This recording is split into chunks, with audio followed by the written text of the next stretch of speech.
नमस्कार. जीवनमूल्य या कार्यक्रमात पुन्हा एकदा आपला सर्वांचं सहर्ष स्वागत. आपण सध्या चर्चा करतोय गीतेच्या माध्यमातून आपल्या समस्यावर समाधान कसं शोधायचं. आणि आपल्या या चर्चेसाठी आपल्याबरोबर नेहमीच असतात डॉक्टर सचिन. डॉक्टर सचिन, पुन्हा एकदा आपलं स्वागत.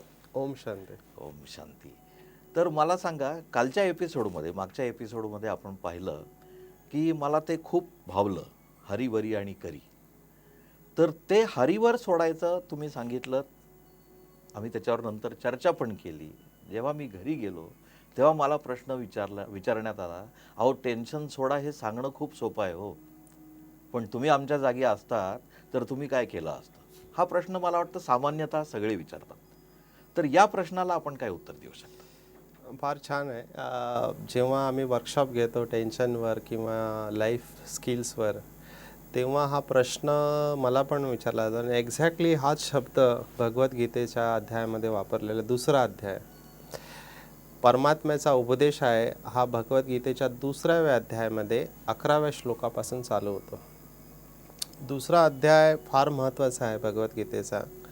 मी म्हणेन भगवद्गीतेचं पूर्ण सार दुसऱ्या अध्यायामध्ये आलेलं आहे. एकूण 72 श्लोक आहेत दुसऱ्या अध्यायामध्ये. त्यातले 6 श्लोक अर्जुनाचे आहेत, 3 संजयाचे आहेत आणि बाकीचे 63 श्लोक जे आहेत ते परमात्म्याचे आहेत. 63 श्लोक 72 पैकी 63 परमात्म्याचे श्लोक म्हणजे भगवानुवाच आहेत ते. आणि त्याच्यामध्ये जो 11वा श्लोक आहे, जसं आपण स्लाईडमध्ये बघतोय, ह्या अध्यायाचं नाव आहे सांख्य योग. सांख्य शब्द फार महत्त्वाचा आहे. सांख्य म्हणजे आध्यात्मिक विश्लेषण.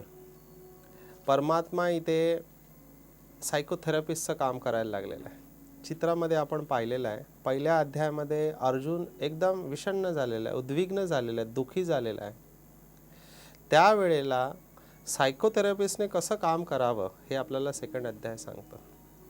दुःखी व्यक्तीला पहिलं तर आपण धीर द्यायला पाहिजे. चित्रामध्ये आपण एक हात अर्जुनाच्या खांद्यावर ठेवलेला आहे परमात्म्याने. आणि भगवद्गीता या शब्दामध्ये जर तुम्ही गेलात, ह्याला आपण गीता म्हणतो. हे गीत आहे परमात्म्याने गायलेलं. जसं गीत गायल्यावर किंवा गीत ऐकल्यावर भरपूर लोक टेन्शनमध्ये येतात, किंवा हल्लीची पिढी जर तुम्ही बघितले, कानामध्ये काहीतरी टाकलेलं असतं मोबाईल आणि चालू असतात. तर गीतामध्ये ती एक शक्ती आहे की आपलं टेन्शन दूर करू शकतं. तर अर्जुनाचं टेन्शन दूर करण्यासाठी साक्षात परमात्म्याने गीत गायलेलं आहे. अरे वा. आणि म्हणून त्याला गीता. मी तर त्याला गीतेच्या ऐवजी संगीता म्हणतो. गीता किंवा संगीता. आणि ती साक्षात परमात्म्याकडून आलेली आहे.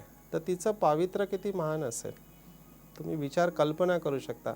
या कल्पनेनेच माझ्या शरीरावर रोमहर्षश जे आहे ते हा अनुभव मला होतो आनंदाने, की जेव्हा एका साधारण मी पण जेव्हा आपण सर्व बाथरूममध्ये गाणं गातो, बाथरूम सिंगर आपण असतो, तर तेव्हा आपल्याला किती चांगलं वाटतं. एखादं आवडतं गीत आपण गातो. तुम्ही विचार करा, एक चांगला सिंगर असेल तो जेव्हा गीत गातो प्रोफेशनल, तेव्हा किती आपल्या शरीरात. जेव्हा लता मंगेशकर म्हणते, ए मेरे वतन के लोगो जरा आँख में भर लो पाणी, आपलं शरीरानुसार रोंगटे खडे होतात. नेहरूजींच्या डोळ्यात पाणी आलं.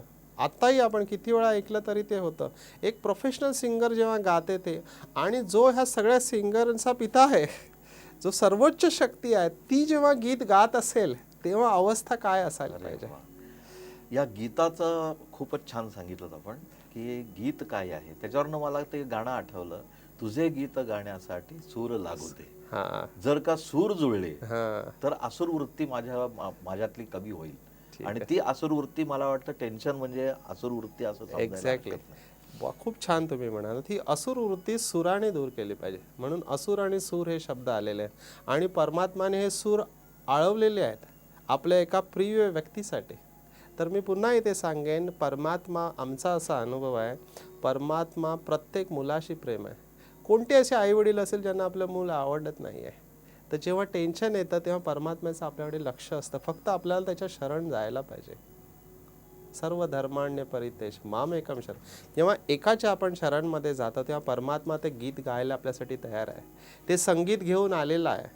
ती गीता, ती संगीता तो घेऊन आपल्याकडे आलेला आहे आणि द्यायला तयार आहे. आपल्याला फक्त स्वीकार केली पाहिजे, टेन्शन राहणार नाही. आणि ती संगीता त्यांनी जी गायलेली आहे ती 11व्या श्लोकापासून आहे आणि त्याच्यामध्ये परमात्मा म्हणतो अशोचान शोचस्त्वम प्रज्ञावादांश भाससे. जो तुम्ही म्हणालात की डॉक्टर साहेब तुम्हाला काय माहिती, तुम्हाला काय प्रॉब्लेम आहेत, आमच्या जागी येऊन बघा, हा प्रज्ञावाद झाला. You are defending yourself. तुम्हाला असं वाटतंय की माझ्यासारखा प्रॉब्लेम आणखीन कोणालाच नाही आहे. प्रज्ञावाद झाला. ह्याला आम्ही म्हणतो स्वतःला डिफेंड करणे. हे इगो डिफेन्स मेकॅनिझम आहे सायकोलॉजीमध्ये. आम्ही याला म्हणतो की माझ्यासारखा प्रॉब्लेम कोणालाही नाही आहे आणि कोणीही जर माझ्या जागेवर आला तर त्याला पण हाच त्रास होणार आहे. हा प्रज्ञावाद अर्जुनाने पहिल्या अध्यायात उभा केलेला आहे. तुम्ही जर पहिला अध्याय पुन्हा चांगल्या प्रकारे केला तर अर्जुनाचं म्हणणं एक सामान्य व्यक्तीला एकदम पटतं, बरोबर म्हणतोय. स्वतःच्याच गुरुजनांना मारून, स्वतःच्या नातेवाईकांना मारून काय फायदा. जर समोरच्याला वाटतं किती बरोबर बोलतो ह्या. भरपूर जणांचा आक्षेप याच्यावर आहे भगवद्गीतेवर की परमात्म्याने युद्धाला प्रवृत्त केला. पण आक्षेप तेव्हा येतो जेव्हा हे युद्ध हिंसात्मक झालं असेल. तुम्ही विचार करा, जो परमात्मा आहे, जो शांतीचा सागर आहे, अहिंसाचा जो स्रोत आहे, तो हिंसा कशी शिकवेल. म्हणून आम्ही पुन्हा म्हणतो की हे युद्ध हिंसात्मक नाही आहे. युद्ध हे कुठल्या एका भूमीवर झालेलं नाही, ते आपल्यामध्ये आहे. आणि रावणाला मारणं ही काही हिंसा नाही आहे. रावण आपल्या आतमध्ये आहे, त्याला मारायचं. हे टेन्शन आपल्या आतमध्ये आहे, त्याला आपल्याला मारायचं आहे. आणि परमात्मा इथेच पहिला वार करतो. तो म्हणतो तू प्रज्ञावाद का करतोय असा. ज्यांच्यासाठी शोक केला नाही पाहिजे त्यांच्यासाठी तू शोक करतोयस. गतासून अगतासूष नानु शोचंती पंडिता. म्हणजे जे पंडित असतात, ज्ञानी आत्मे असतात, जे गेलेले आहेत आणि जे न गेलेले आहेत, कोणासाठी श्लोक करत नाही. त्यामुळे हे अर्जुना तू शोक करू नकोस. हा पहिला गीत परमात्म्याने गायलेला आहे. तर परमात्म्याने जी आपल्याला मेसेज दिलेला आहे की जेव्हा टेन्शन येतं घाबरू नका, शोक करू नका, लुक फॉर द सोल्युशन. आणि सोल्युशनची सुरुवात सांख्ययोगाद्वारे दिलेलं आहे. विश्लेषण करा. परमात्म्याचा जो अप्रोच आहे, परमात्म्याने आपल्याला भगवद्गीतेच्या 2ऱ्या अध्यायाद्वारे हे सांगितलेलं आहे की जशी व्यक्ती असेल त्याप्रमाणे तुम्हाला सोल्युशन दिलं पाहिजे. तर इथे मी थोडा भगवद्गीतेपासून सायकोलॉजीकडे येईन की व्यक्ती 2-3 प्रकारच्या असतात. एक भावनामय असतात, एक विवेकपूर्ण असतात आणि एक कॉम्बिनेशन असतं दोन. इथे अर्जुनावर मोहाचं आवरण आलेलं आहे, इमोशनल झालेला आहे तो. तर भरपूर वेळेला जेव्हा आपले स्वकीय आपल्यासमोर असतात, भरपूर वेळेला लोक मला म्हणतात की बाहेरच्यांबरोबर आम्हाला काय वाटत नाही, पण जेव्हा आपली व्यक्ती अशी वागते तेव्हा मला सहन होत नाही. तिथे आपलं मोहाचं आवरण आलेलं असतं. दुसऱ्यांपेक्षा आपल्या स्वतःच्या नातेवाईकांकडून आपल्या जास्त अपेक्षा असतात. दुसऱ्यांनी चूक केलेली आपण सहन करू शकतो, पण एखाद्या आपल्या व्यक्तीने चूक केली आपल्याला सहन नाही होत. ते मोहाचं आवरण दूर करण्याचं काम परमात्म्याने इथे केलेलं आहे. आणि स्टेप बाय स्टेप परमात्म्याने ते दूर केलेलं आहे सक्सेसफुली. आणि हा अध्याय पूर्ण इसेच सांगतो. आणि पहिला पॉवरफुल मेसेज मी तर असं म्हणेन विश्वामध्ये, संपूर्ण विश्वामध्ये इतका पॉवरफुल कॉन्फिडंट मेसेज अजून कुठल्याही, माझं असं वैयक्तिक मत आहे, कुठल्याही पुस्तकात आलेलं नाही आहे. जे हे टेन्शन जे आपण आता सांगितलं की टेन्शन जे आहे ते आपल्या माणसाकडून काही चूक झाली किंवा आपल्या माणसाने काही गडबड केली तर त्याचं दुःख जास्त होतं. कारण मला वाटतं तिथे अपेक्षांचं ओझं असतं. आपल्या माणसाकडनं मी अपेक्षा करतो, परक्या माणसांच्याकडनं अपेक्षा करत नाही. पण मग आपल्या माणसाकडनं तर अपेक्षा करायलाच पाहिजे. मला समजा कोणी सांगितलं की माझ्या मुलांनी हे करावं, माझ्या पत्नीने हे काहीतरी करावं, तर ती अपेक्षा करणं आणि त्याच्यामुळे टेन्शन घेणे हे चूक आहे का? याच्यावर तुम्ही काय? एक्झॅक्टली. खूप छान तुम्ही प्रश्न विचारला, कारण हा प्रश्न मला पण विचारला जातो. एक सायकोलॉजिकल प्रिन्सिपल आपल्याला लक्षात ठेवलं पाहिजे की अपेक्षा आणि सजेशन, सूचना देण्याच्यामध्ये फरक आहे. जेव्हा जेव्हा तुम्ही अपेक्षा ठेवता ते चूक आहे की बरोबर ह्याच्यामध्ये जाण्यापेक्षा मी म्हणेन की तुम्ही अपेक्षा ठेवला की तुम्हाला अपेक्षाभंगाचं दुःख येणारच. जर तुम्हाला ते दुःख पाहिजे असेल डेफिनेटली कीप एक्सपेक्टेशन्स. अपेक्षा म्हटलं की दुःख आलंच त्याच्याबरोबर. का मी हे म्हणतोय? कारण आम्हाला मानसशास्त्र सांगतं, आध्यात्मिकता पण सांगते की तुम्ही दुसऱ्या कोणत्याही व्यक्तीला बदलू शकत नाही. कारण प्रत्येक व्यक्ती जी वागते, तिचं विचार करणं, बोलणं, कर्म करणं हे तिच्या संस्काराशी निगडीत आहे. हिंदीमध्ये आम्ही असं म्हणतो की तुम्ही घोड्याला पाण्यापर्यंत घेऊन जाऊ शकता, त्याचं तोंड पाण्यामध्ये बुडवू शकता, पण पाणी प्यायचं कोणाला आहे? आपण या दुनियेमध्ये कोणालाही बदलू शकत नाही. हे एक फार मोठं सत्य आहे. आणि जर तुम्ही अपेक्षा ठेवलात त्या पूर्ण झाल्या तर बरं आहे, पण जर नाही पूर्ण झाल्या तर तुम्हाला दुःख येणार आहे. त्याऐवजी मी असं म्हणेन की जर तुम्हाला वाटतं की एखाद्या व्यक्तीने असं वागलं पाहिजे, तर तुम्ही अपेक्षा ठेवण्यापेक्षा त्या व्यक्तीला सूचना देऊ शकता. आणि ती सूचना देण्याची पद्धत आपल्याला भगवद्गीतेपासून शिकली पाहिजे. भगवद्गीतेमध्ये परमात्म्याने युक्तियुक्त बोल वापरले आहेत. परमात्म्याने जसं मी म्हणतो, आता कसं परमात्म्याने, बघा आपण याला कनेक्ट करूया तुमच्या प्रश्नाशी. अर्जुनाला भीती का वाटते? माझे गुरु आहेत, ह्यांच्याकडून मी शिकलेलो आहे, हे माझे नातेवाईक आहेत, काका चाचा मामा सगळे आहेत, त्यांना मारून मी कसं काय सुखी होऊ शकेल? परमात्म्याने म्हटलं ठीक आहे, तुझी दृष्टीच चुकीची आहे. ते शरीर नाही आहेत, ते आहेत आत्मा आहेत. आणि जरी ते समजा आत्मे नसले तर परमात्माने पहिलं सांगितलं ते आत्मे आहेत आणि आत्मा अमर आहे. नैनम छिंदन्ते शस्त्राणी हा श्लोक आहे भगवद्गीतेतला 2ऱ्या अध्यायातला. पण जरी ते आत्मे नाही आहेत तरी प्रत्येकाचा मृत्यू केव्हा ना केव्हा होणारच आहे ना. जो जन्माला आला तो मरणारच. ही जी पद्धत आहे ही अतिशय छान पद्धत आहे सांगण्याची. तर परमात्म्याने 2ऱ्या अध्यायामध्ये वेगवेगळ्या पद्धतीने अर्जुनाला कन्व्हिन्स केलेलं आहे की तुझं घाबरणं ह्या वेळेला ठीक नाही आहे, तू तुझ्या कर्तव्यापासून दूर जातोय. आणि कर्तव्यापासून दूर जाणं हे टेन्शनचं कारण आहे. तू तुझं कर्तव्य नीट कर, तुझं कर्म ठीक कर, तर तुझी सगळी टेन्शन दूर होते. आणि सुरुवातीला मी जे म्हणत होतं, ह्या सृष्टीवर ह्या वेळेला दिलेला सगळ्यात मोठा मेसेज जो भारताने पूर्ण विश्वाला दिलेला आहे ते म्हणजे आत्म्याचं ज्ञान. आत्म्याचं ज्ञान भारताने पूर्ण विश्वाला दिलेलं आहे. अजूनही विदेशामध्ये आत्म्याला सुरुवातीला मानत नव्हते, पण आता जसं संशोधन होत चाललेलं आहे, भरपूर संशोधन याच्यामध्ये झालेलं आहे आणि आता लोक ह्याला स्वीकार करायला लागलेले की एक अशी शक्ती आहे जी शरीराचा मृत्यू होण्यानंतर देखील जिवंत राहते. सायंटिस्ट ह्याला स्वीकार करायला लागले आहेत, अमेरिकेतले शास्त्रज्ञ ह्याला स्वीकार करायला लागले. मला फार दुःख वाटतं की गोष्ट आपलीच आहे, भारतातलंच आहे हे तत्वज्ञान, पण जेव्हा ते फॉरेनमधून भारतामध्ये येतं तेव्हा आपण त्याला स्वीकार करतो, तोपर्यंत स्वीकार नाही करत. इम्पोर्टेड वस्तूचं जास्त महत्त्व असतं.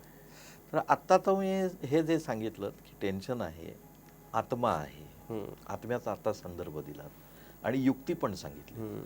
तर युक्तीच्या ह्याच्यात मला असं आठवतं की कुठेतरी मी वाचलंय की जेव्हा अर्जुन श्रीकृष्णाकडे गेला तेव्हा श्रीकृष्णांनी त्याला सांगितलं होतं की न धरी शस्त्र करी मी, गोष्टी सांगेन युक्तीच्या चारच गोष्टी सांगेन, त्या युक्तीच्या सांगेन, मी हातात शस्त्र धरणार नाही. म्हणजे मॅनेजमेंट किंवा कुठलाही आता तुमचा जो रोल आहे तो असाच आहे की युक्तियुक्त थोडक्यात आपण सांगायचे. आणि त्याच्यातनं आत्मा जो आहे, आता आत्म्याचं ज्ञान देतो आपण, आता जे सांगितलं आत्म्यावर संशोधन पण झालंय. आणि हे आत्मा म्हणजे बरेच गोष्ट मानतात, काही लोक मानत नाहीत. तर त्या दृष्टीनं शास्त्रीय दृष्ट्या आपण काही असं त्याच्यावर किंवा गीतेच्या संदर्भातून काही आपण सांगू शकाल का? Very good. सध्या जे काय प्रयोग झालेले आहेत, कारण मी डॉक्टरांशी पण इंटरॅक्ट करतो, तर ॲलोपॅथीवाले आत्म्याला मानत नाही, पण आयुर्वेदामध्ये आणि होमिओपॅथीमध्ये ज्या बाकीच्या पॅथी त्याच्यामध्ये आत्म्याचं वर्णन आहे. ह्या सृष्टीवर सगळ्यात जुनं जे शास्त्र आहे वैद्यकशास्त्र ते आहे आयुर्वेद.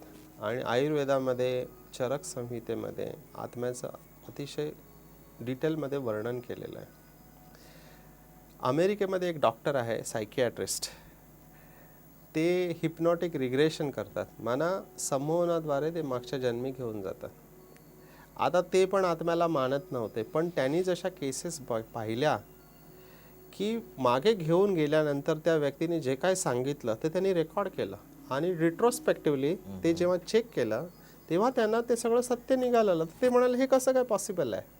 तर सुरुवातीला त्यांच्या मनात आलं ही मनाची शक्ती आहे म्हणून, पण हळूहळू त्यांना कळलं की एक जन्मच नाही अनेक जन्माचे वृत्तांत, आणि त्यांनी याच्यावर पुस्तकं लिहिलेली आहे. आणि त्या डॉक्टरचं नाव आहे डॉक्टर ब्रायन वायस, सायकियाट्रिस्ट आहे. आणि त्याची पुस्तकं इंटरनॅशनल बेस्ट सेलर झालेले आहेत वर्ल्डमध्ये. त्या पुस्तकाचं नाव तुम्ही पण वाचू शकता, ओनली लव्ह इज रिअल किंवा मेनी लाईव्ज मेनी मास्टर. आणि त्या सायकॅट्रिस्टनी कबुली दिली की मी विश्वास नाही करायचो, पण आता माझा पूर्ण विश्वास आहे की अशी एक शक्ती आहे जी शरीर सुटल्यावर पण जिवंत राहते. तर ही शक्ती काय आहे? ही शक्ती आत्मा आहे. रिबर्थ म्हणजे पुनर्जन्मावर भरपूर संशोधन भारतामध्ये आणि विदेशामध्ये झालेलं आहे. पुनर्जन्म ही गोष्ट आता सिद्ध झालेली आहे आणि मला हे सांगायला अजिबात भीती वाटत नाही की ही शक्ती आहे आणि लोकांनी याला स्वीकार केलेला आहे. आणखीन याच्यावर संशोधन झालं आहे, ते म्हणजे आउट ऑफ बॉडी एक्सपिरियन्स आणि नियर डेथ एक्सपिरियन्स, OBE आणि NDE, की शरीरापेक्षा बाहेर जाऊन काही लोकांनी स्वतःचं ऑपरेशन करताना पाहिलेलं आहे. तर ही कोणती शक्ती आहे? याच्यावर भरपूर काही संशोधन आहे. एक अनुभव मी सांगेन. एक पेशंट ज्याला आम्ही डेड म्हणून डिक्लेअर करतो, तर जेव्हा व्यक्ती मरतो तर मेडिकल शास्त्राच्या अनुसार प्युपिल्स जेव्हा डायलेट होते, हार्टची लाईन ECG स्ट्रेट लाईन येते, तेव्हा ती व्यक्ती मेली असं आम्ही म्हणतो. तर अशा वेळेला आम्ही शेवटी एक चान्स घेतो, कार्डियक मसाज देतो आणि इंट्राकार्डियक ॲड्रिनालिन आणि बाकीच्या रिससिटेशन प्रोसिजर्स करतो, ज्याने आम्ही त्याला वाचवण्याचा प्रयत्न करतो. तर ते करताना, कारण त्यावेळेला ICUचं वातावरण एकदम टेन्स असतं, कारण आम्हाला त्याचा जीव वाचवायचा असतं, तर ते डॉक्टर जे करत होते ते कार्डियक मसाज देताना त्यांच्या हातातली अंगठी निघाली आणि पडली खाली आणि तिकडे बाजूच्या टेबल खाली जाऊन पडले. आता करता करता त्यांनी फार प्रयत्न केले आणि त्यांच्या प्रयत्नाने जो मेलेला व्यक्ती होता तो जिवंत झाला. ठीक आहे ना. आता जिवंत झाल्यावर ते डॉक्टरांनी त्याने वाचवलं, ते खुश होते. नंतर ते डॉक्टर त्याला भेटायला आले काही दिवसांनी, बोलले की ठीक आहे, तुम्ही कसे आहात, तब्येत कशी आहे? तर त्या पेशंटने त्यांना विचारलं, डॉक्टर साहेब तुमची अंगठी मिळाली काय? अच्छा. तर डॉक्टरांना वाटलं तुला कसं काय माहिती? माझी अंगठी तर त्या दिवशी करताना कुठेतरी पडली, मला आठवत नाही. तर डॉक्टर साहेब मी वरून तुम्हाला पाहत होतो अरे आणि मी तुम्हाला ओरडून सांगत होतो, तुमच्यापैकी कोणी जवळ होतं? त्यांनी विचारलं कसं काय, कोण कोण होतं त्यावेळेला? तर त्यांनी बरोबर वर्णन केलं, तुम्ही इथे उभे होतात, ही नर्स इथे उभे होते, तुमच्या हातात हे शस्त्र होतं आणि हे करताना अंगठी खाली पडली आणि ती टेबल खाली गेलेली आहे बघा. आणि त्या डॉक्टरांनी टेबल खाली बघितलं, त्याची अंगठी तिथे होती. आता हे कोण सांगू शकेल? त्याचं शरीर तर तिथे होतं, पण शरीराच्या बाहेर निघून आउट ऑफ बॉडी एक्सपिरियन्स करून त्यांनी ते सगळं पाहिलेलं होतं दृश्य. खूप छान सांगितलं आपण की हे मेडिकल लाईनमधला जो एक्सपिरियन्स आहे त्याच्यात मला मी मध्ये कुठेतरी वाचलं होतं, ते आठवतं की आता डॉक्टर जो आहे, आता जो ICUचं उदाहरण सांगितलं, डॉक्टर जेव्हा आहे तेव्हा ते डॉक्टरनं विचारलं तुम्ही काय करताय, तर ICUमध्ये पेशंट असल्यावर ते सांगतात की मी पेशंटला ट्रीट करतोय. आता समजा पेशंट जेव्हा जातो तेव्हा डॉक्टर असं नाही म्हणत की पेशंटला बाहेर घेऊन जा, ते म्हणतात बॉडी बाहेर घेऊन जा. ठीक आहे. म्हणजे हा जो फरक कदाचित तुम्ही आत्ता जे सांगितलं तर आत्म्याचं जे आहे, आपल्याला त्याच्यात आत्मा किंवा परमात्मा, आत्मा आहे नाही आहे याच्यात आपण सायंटिफिकली पण बरंच शेवटी पाहिलं. आपण काय करू शकतो की जे फॅक्ट्स आहेत त्या लोकांच्या समोर ठेवू शकतो, लोक त्याच्यातनं काय संदेश घ्यायचा तो घेतील, पण त्याचा उपयोग आत्मा मी स्वतःला समजलं तर त्याचा उपयोग मला माझे प्रॉब्लेम सॉल्व्ह करायला कसं काय होईल. Exactly, this is precisely the question is. ह्याच्यावर आपण भरपूर जाऊ शकतो. टेन्शनचं दुसरं नाव आहे भीती, अनावश्यक वाटणारी भीती. आणि भीतीचं जर तुम्ही मूळ घेतलं ते आहे मॉर्टॅलिटी, की आपण सगळे मरणार आहोत. टेन्शन काय, असं झालं तर मला पैसे नाही मिळणार, माझं घर चालणार नाही, मी आजारी होईन, मी गरीब होईन, अल्टिमेटली मला आजार होतील किंवा वेळेवर मला पैसे नाही मिळाले तर मी दुःखी होईन आणि शेवटी मी मरणार, मला मरायचं नाही आहे. मरणाची भीती सगळ्यात जास्त भीती आहे. आणि आय फील जर लौकिक दृष्टिकोनातून बघितलं ती रॅशनल आहे. मरणाची भीती ही रॅशनल आहे. पण आध्यात्मिकतेचा अभ्यास करणारे लोक, खास भगवद्गीता आपल्याला शिकवते की मरणापासून तुम्ही घाबरू नका, कारण तुम्ही कधीही मरत नाही. हा जेव्हा विचार माझी बुद्धी स्वीकार करते तेव्हा माझ्यातल्या सगळ्या भीती निघून जातात. का? कारण भगवद्गीतेत 23वा श्लोक जो आपण पाहतो आहे स्लाईडमध्ये, नैनम छिंदन्ते शस्त्राणी नैनम दहती पावका न चैनम क्लेदयन्त्यापो न शोषयती मारुता. म्हणा मी एक अशी शक्ती आहे जी कधी जळत नाही, तिला अग्नी जाळू शकत नाही, तिला शस्त्र कापू शकत नाही, त्याला पाणी ओलं करू शकत नाही, त्याला वायू सुकवू शकत नाही, अशी मी शक्ती आहे. आणि मी अविनाशी शक्ती आहे. म्हणजे मी अगोदर पण होते, आता पण आहे आणि नंतर पण राहणार आहे. मी इटर्नल आहे, मी अनादी आहे. जेव्हा हा विचार बुद्धी स्वीकार करते आणि त्याचा अनुभव होतो, मी थेअरी नाही म्हणत आहे, अनुभव. कारण भरपूर लोकांनी हे वाचलेलं असतं. एक असतं ज्ञान वाचणं आणि एक त्याचं जीवनामध्ये अनुभव होणं.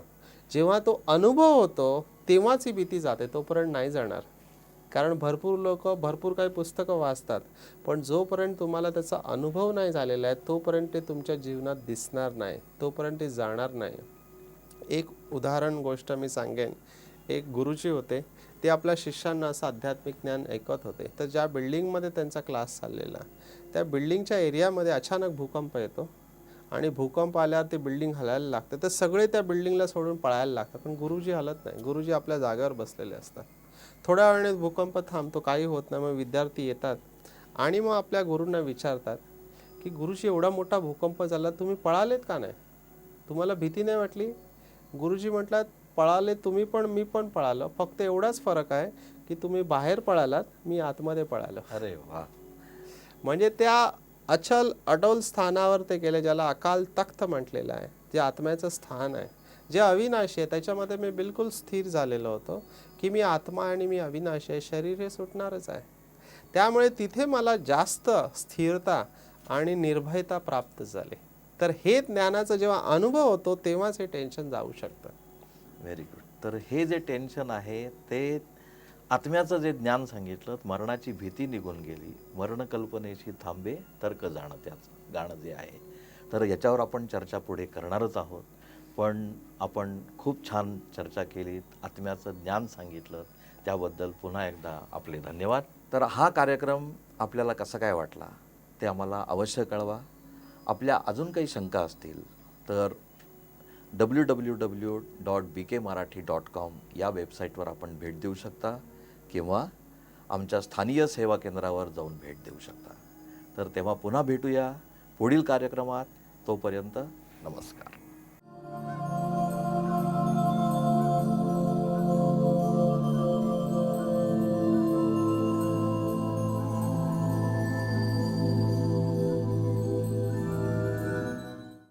ईश्वर निर्मित या सुंदर जगात जगण्याचे कसब ज्याला गवसले तो खरा भाग्यवान. या जगात त्यापेक्षा आणखीन श्रेष्ठ प्राप्ती नसावी आणि ही प्राप्ती आपणाला व्हावी हेच आमचे ध्येय. अत्याधुनिक जगाच्या उंबठ्यावर श्रेष्ठ संस्कृतीच्या भक्कम पायाची गरज आहे. विश्वास हा भारतीय संस्कृतीचा पाया आहे. चमत्कार, मंत्रतंत्र अशा मोजमापात ईश्वराला ना तोलता त्याची खरी ओळख असणे आवश्यक आहे. जगण्याची कला म्हणजे काय, स्वतःची खरी ओळख काय, हे जाणून घेण्यासाठी संपर्क करा आमच्या स्थानीय ब्रह्माकुमारी विद्यालयाशी किंवा संपर्क करा या नंबरवर 9422859497. आमचा पत्ता आहे ब्रह्माकुमारी विद्यालय, भानापेठ वाड, कस्तुरबा रोड, चंद्रपूर 442402 आणि आमचा ईमेल आहे bkmarathi@gmail.com. जीवनमूल्य व्याख्यान आणि मेडिटेशन गीतांची DVD MP3 उपलब्ध आहे.